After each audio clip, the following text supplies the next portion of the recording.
রাত্রেবেলা 8:30 নাগাদ বেরিয়ে পড়লাম পুরীর পথে। সারা রাত আজ গাড়িতেই থাকবো আমরা, আর সারা রাত হৈ হৈ করে রাতটা কাটিয়ে দেব, আর একসঙ্গে একগুচ্ছে অনেকগুলো স্মৃতি জড়ো করব নিজেদের জন্য।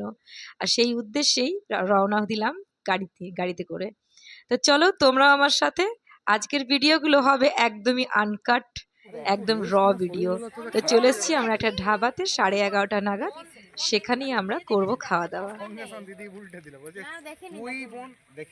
11:30টার সময় আমরা চলে এসেছি একটা হোটেলে খেতে, দেখি কি খাওয়া যায়।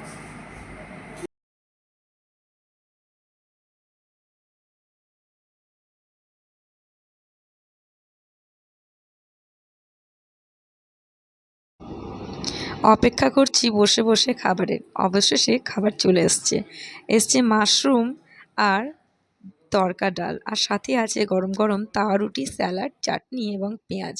তো আমরা সবাই মিলে খাচ্ছি খাবারগুলো, আর সবাই বেশ গরম রুটির সাথে তড়কা ডাল, ডিম তড়কা দিয়ে বেশ ভালোই আমরা মজা করে করে খাচ্ছি।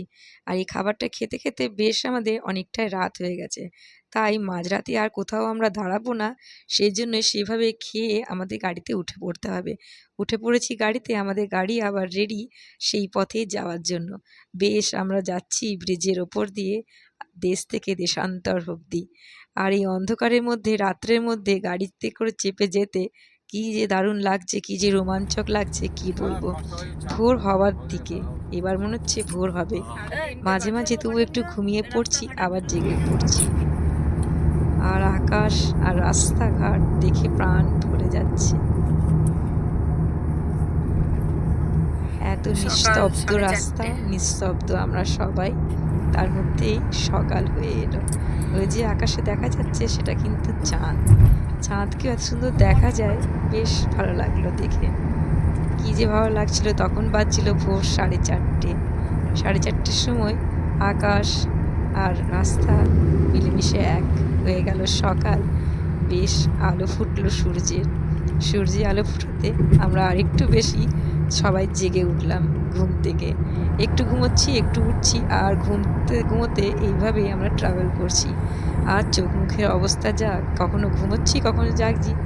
আর কি যে 5:30 আমরা একটা ধাবাতে এখন করে নেবো ব্রাশ, তারপর চা।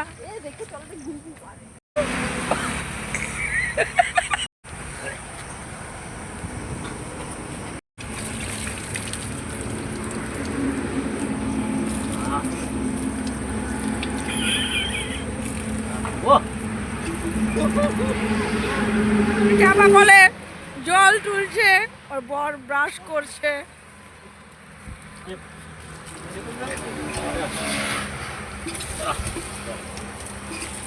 এই আমাদের ঘুরতে আসা। আমার বর কল টিপছে, আর আমার বোন মুখ ধুচ্ছে। কেমন লাগছে দাদা টিপতে? আপনার পাও ধুয়ে নিচ্ছে। চাপা কলের অভিজ্ঞতা কেমন আপনার? 9:35 আমরা চলে এসেছি আমাদের রুমে। এই দেখো আমি রুমে ঢুকে গেছি।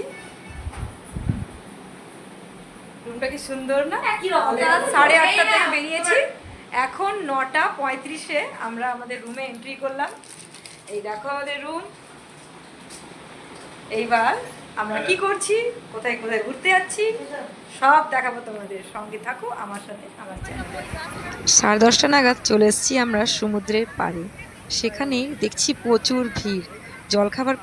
জলখাবার খেয়ে আসতে একটু দেরি হয়ে গেল আমাদের, তাই এসে দেখছি কি ভয়ঙ্কর রোদ আর কি ভয়ঙ্কর সমুদ্রের ঢেউয়ে আমাদের এত ভালো লাগছে। সবাই গেল স্নানে, আমি যাইনি স্নানে, কারণ এত রোদ্রে আমি স্নান করতে পারবো না। তাই সবাই গেল জলে সাঁতার কাটতে আর চান করতে। আর এত বড় বড় ঢেউ সমুদ্রের, যে কি বলবো। সমুদ্র দেখে সকলেরই তো মন ভরেই যায়, কেননা সমুদ্রেতে চান করতে আর সমুদ্র দেখতে সবাই আসি, তাই না? পুরীর সমুদ্রে কে না আসে? দীপুদা তো আমাদের সঙ্গে বাঙালিদের জন্মগতই আছে, তাই দীপুদাকে তো মিস করা যাবে না। দীঘা পুরী আমাদের জন্য সম্পূর্ণ বাঙালিদের জন্যই জায়গাগুলো ভরে ওঠে, আর আমরা আছি সকলের সাথে। আর এখন ছুটির আমেজ, সকলেই এখন ঘুরতে এসছে, তাই এই জায়গাগুলো ভীষণ ভীষণ ভিড়। আর ভিড় হওয়া সত্ত্বেও কিন্তু খুব ভালো লাগছে। এত মানুষের সাথে একসঙ্গে এক জায়গায় আমরা উপস্থিত। আর জলের আওয়াজ আর সমুদ্রের আওয়াজে মন ভরে যাচ্ছে। সমুদ্রের বিচে থেকে দিনটা যেন মনে হচ্ছে সফল হয়ে গেল। আর সারাটা আর রোদটা যেন মনে হচ্ছে গায়ে লাগছেই না। খুব সুন্দর আমেজ একটা, খুব সুন্দর একটা সকাল, একটা খুব সুন্দর দিন শুরু হলো। আর আমার ভিডিও চলছে এবং চলবে তোমাদের সাথেই। আর আমার ভিডিওতে এভাবে টিকে থাকার জন্য, আমাকে দেখার জন্য সকলকেই অসংখ্য ধন্যবাদ যে আমার ভিডিও আপনারা এত ভালোবেসে দেখছেন। আর এই দেখো একটা উটও দাঁড়িয়ে আছে, যারা চাইবে তারা উটেও চাপতে পারবে। তবে অবশ্য আমরা এখনো কেউ চাপিনি। একটা দেখলাম ছোট্ট বাচ্চা মেয়ে চাপছিল। আর কি ভালো লাগছিল সেই ছোট্ট বাচ্চাদের কুই কুই কুই আওয়াজ এবং সব বড়দের চিৎকার আর হাসির আওয়াজে মনটা ভরে উঠল। দেখা হবে